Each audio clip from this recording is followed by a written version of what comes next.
Halo, assalamualaikum warahmatullahi wabarakatuh. Berjumpa lagi di channel YouTube saya, Tita SR, tentunya yang selalu membahas tentang GERD, anxiety, dan psikosomatis. Nah, ketika membahas ini, tentunya sesuai dengan pengalaman yang saya alami ya dulu waktu masih terkena GERD, anxiety, dan psikosomatis. Nah, kalau misalkan ada yang salah mengenai istilah medis ataupun yang lainnya, mohon maaf karena saya hanya berbicara berdasarkan pengalaman yang saya alami. Oke, teman-teman, di video kali ini saya akan membahas mengenai tenggorokan mengganjal ya. Nah, untuk tenggorokan mengganjal ini merupakan salah satu sensasi yang pernah saya rasakan dulu di saat masih terkena GERD, anxiety, dan psikosomatis, khususnya masih di khususnya pada saat masih berhubungan dengan GERD.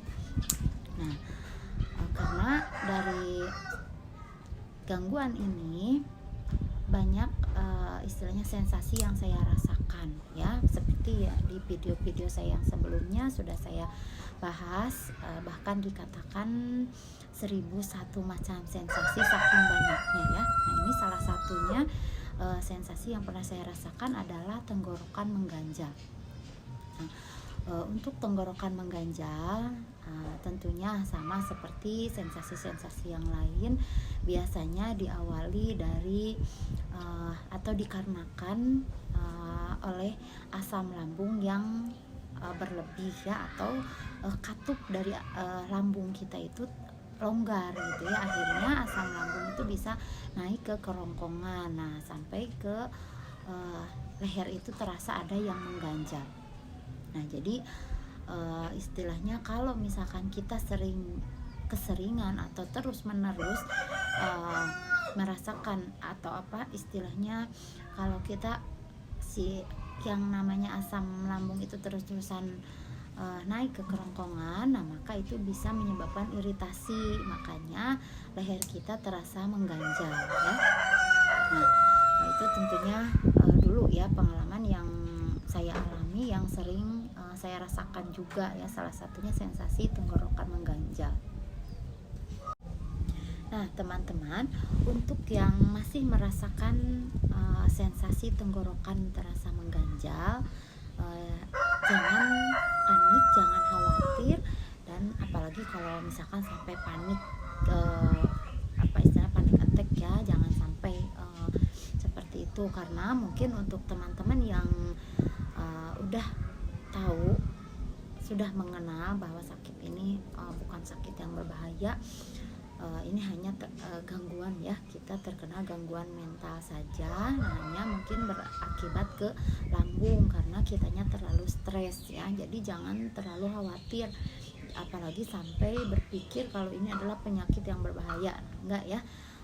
Ini buktinya saya juga baik-baik saja, bisa sehat kembali normal, dan juga banyak teman-teman yang lain yang istilahnya berhasil melewati ujian ini ya, sampai bisa sembuh kembali.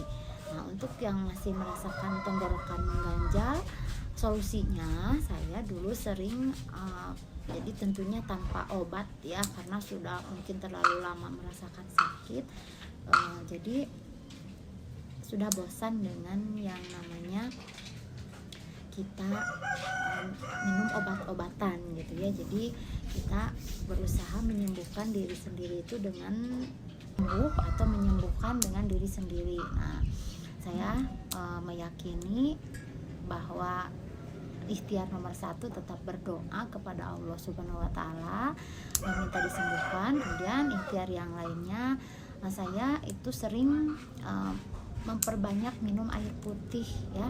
Jadi kalau misalkan pernah saya juga baca-baca, kemudian juga dengar juga di YouTube yang lain, kalau misalkan tenggorokan terasa mengganjal, itu kan efek dari asam lambung yang naik. Nah, boleh dikasih sedikit-sedikit air putih. Nah, minum, maka itu bisa mengembalikan ya ke tempatnya. Jadi si asam lambung itu bisa turun lagi gitu. Nah itu, jadi saya solusinya yang pertama yaitu perbanyak minum air putih, tapi nggak langsung sekalian banyak, tapi minumnya sedikit-sedikit ya. Jadi intinya sering ya, air hangatnya sering meminum air hangat sedikit-sedikit. Nah, akhirnya berangsur-angsur pulih. Tentunya untuk kesembuhan dari GERD, anxiety dan psikosomatis ini tidak ada yang instan, jadi harus bersabar ya. Intinya bahwa tenggorokan mengganjal itu bukan penyakit berat atau bukan penyakit yang menakutkan ya. Jadi untuk teman-teman semangat, yakini bahwa itu hanya efek dari kita terlalu cemas, efek kita terlalu stres, akhirnya asam lambung kita naik. Nah, saking sering-seringnya kita merasa cemas atau stres, nah jadi sering naiknya asam lambung ke kerongkongan, maka menyebabkan iritasi sehingga tenggorokan kita terasa mengganjal. Nah, jadi solusinya perbanyak minum air putih hangat ya. Jadi ingat ya teman-teman, ini tidak berbahaya, ini hanya asam lambung yang berlebih atau istilahnya adalah reflux ya. Jadi asam lambung yang naik ke kerongkongan. Jadi intinya jangan terlalu dirasa-rasa, dan juga selain itu tetap jalankan 3P ya.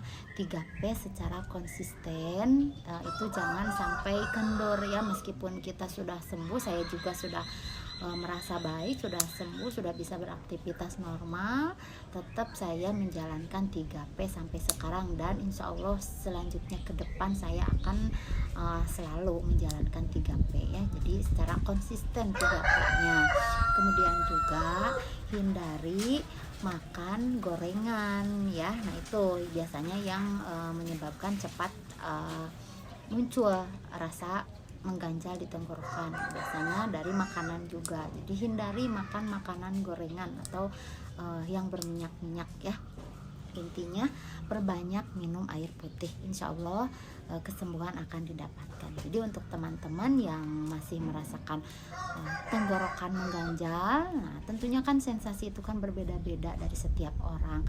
Yang lama di saya misalkan kayak keliengan, kayak begah misalkan. Terus di orang lain itu beda-beda, ada yang sakit kepala, ada yang matanya buram, kemudian juga ada yang tenggorokan mengganjal, terus juga ada yang ulu hatinya panas ataupun sakit. Nah, itu beda-beda ya. Tentunya tetap yang paling utama adalah jaga 3P, terutama di pola pikirnya ya. Karena yakini pola pikir kita itu harus selalu berpikir positif, bahwa tubuh kita ini sehat, kita ini baik-baik saja. Nah insya Allah semua sensasi yang dirasakan itu akan hilang berganti dengan kesembuhan. Nah itu teman-teman di video kali ini, mudah-mudahan bermanfaat untuk teman-teman yang masih merasakan tenggorokan terasa mengganjal ya. Untuk teman-teman yang baru menemukan channel saya, silahkan di subscribe dulu ya teman-teman, dan jangan lupa like-nya dan nyalakan tombol loncengnya. Nah itu saja dulu teman-teman, terima kasih. Assalamualaikum warahmatullahi wabarakatuh.